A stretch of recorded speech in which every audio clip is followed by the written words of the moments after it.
Right now, without any instruction from you, tides are moving across entire ocean. Forests are exchanging nutrients beneath the soil through vast underground networks. Clouds are forming, traveling, dissolving, and returning again as rain. The atmosphere is holding the precise balance that allows breath, warmth, and weather to exist. Somewhere on this planet, seeds are breaking open in darkness and reaching toward light without ever being taught how.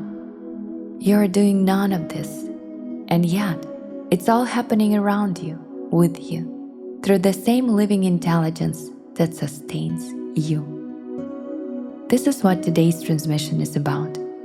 The conscious universe has been doing something immense all along, sustaining oceans, ecosystem, planetary rhythms, gravity, seasons, migration patterns, growth, renewal, and the whole intricate fabric of life on this planet. And your role inside all of it is not what most people think it is. You are not here to manage reality. You are here to participate in it, to be part of it. And that is far more interesting place to be. Find a moment to actually feel this. Right now, wherever you are, without any instructions from you, your heart is beating. Trees are releasing oxygen into the air in silent cooperation with every breathing creature on Earth. Far above you, the moon continues guiding tides without missing a single rhythm. None of this in an accident, and also none of it needs our oversight. The universe is not a machine that runs out of power without our effort. It's a vast, intricate, luminous, intelligent work, already in motion, already coherent, already breathtakingly organized, and you're living inside this beautiful, conscious field. In it, of it.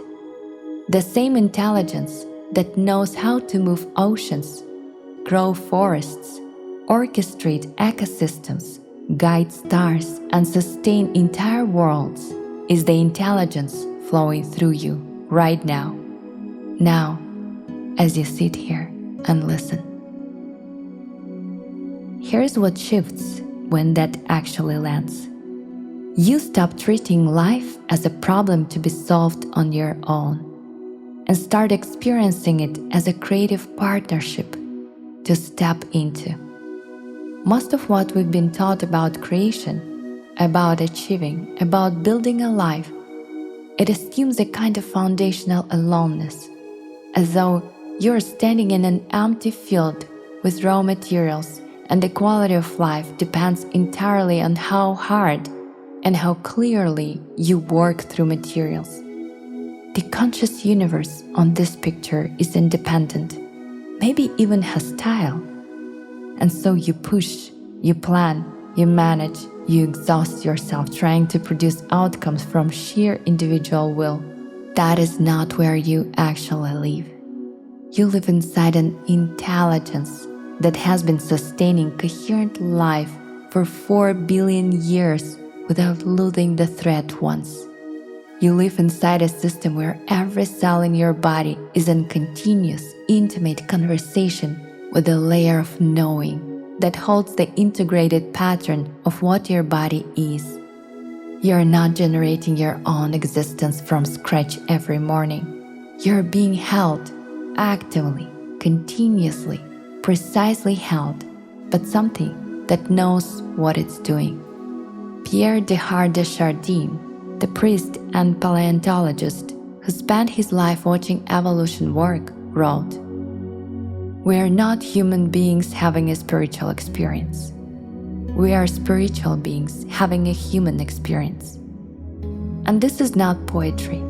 It's a structural description. The spiritual is essence. The human is the form it takes. So, what does it mean to participate? Genuinely, actively, deliberately. rather than scramble.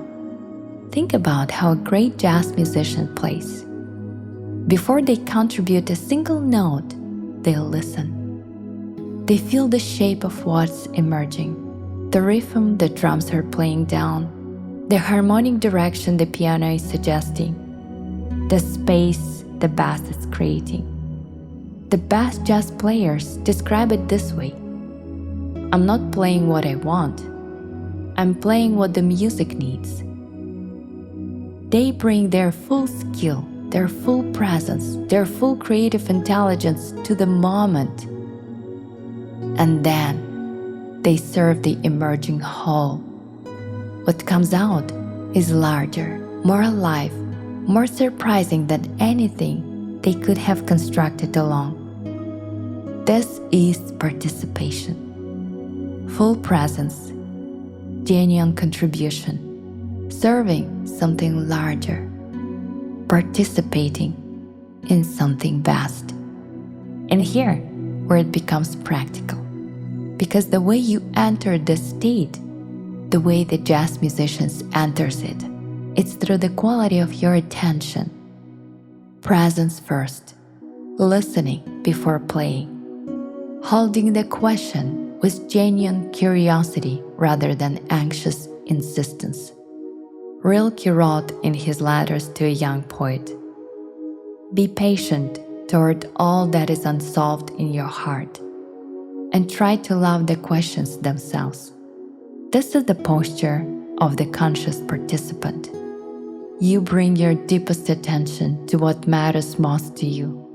You hold the question with warmth and real interest, and in doing so, you open a channel between your focused, embodied intelligence and the layer of knowing that has been working with your question all along, organizing them into coherent answers that arrive when you are present enough to receive them.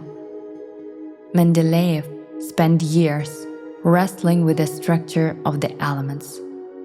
Every attempt, every failed arrangement, every frustrated hour, all of it was being received and organized by something working with him at a level beneath his conscious awareness. And then, one afternoon, he fell asleep at his desk. And when he woke, the periodic table was there, complete. He had not constructed it, he had received it. The collaboration with infinite intelligence has been happening the whole time, and he finally became still enough to see the result. Sit with this for a moment. What question are you currently holding? The one that has been with you for weeks or months. The one you return to when you're honest with yourself about what you're reaching toward. You've been holding that question with your conscious mind, and something has been working with it at a deeper level, gathering, shaping, organizing it toward coherence. The question worth filling into right now: what would it mean to trust that process? To bring your full attention, your full presence, your real care, and then stay open, genuinely open, for what wants to arrive. You are not alone in a mechanical universe trying to extract result through effort. You are a participant in a creative work of staggering scope and beauty, a work that was already well underway when you arrived, that holds you in being without your management, that has been in active collaboration with your deepest questions since the moment you started asking them. Your role is not smaller than you hoped. It's larger and more interesting. To attend carefully to what matters, to bring your genuine presence to your work, your relationships, your creative life, to hold your questions with patience and real curiosity, and to stay open, spaciously, trustingly open, to the answers that are already taking shape, that are already moving toward you, through the intelligence that has been sustaining life on this planet for longer than your mind can hold. Mary Oliver asked, "Tell me, what is it you plan to do with your one wild and precious life?" The question is worth living inside, because the universe, it turns out, is waiting to co-create the answer with you.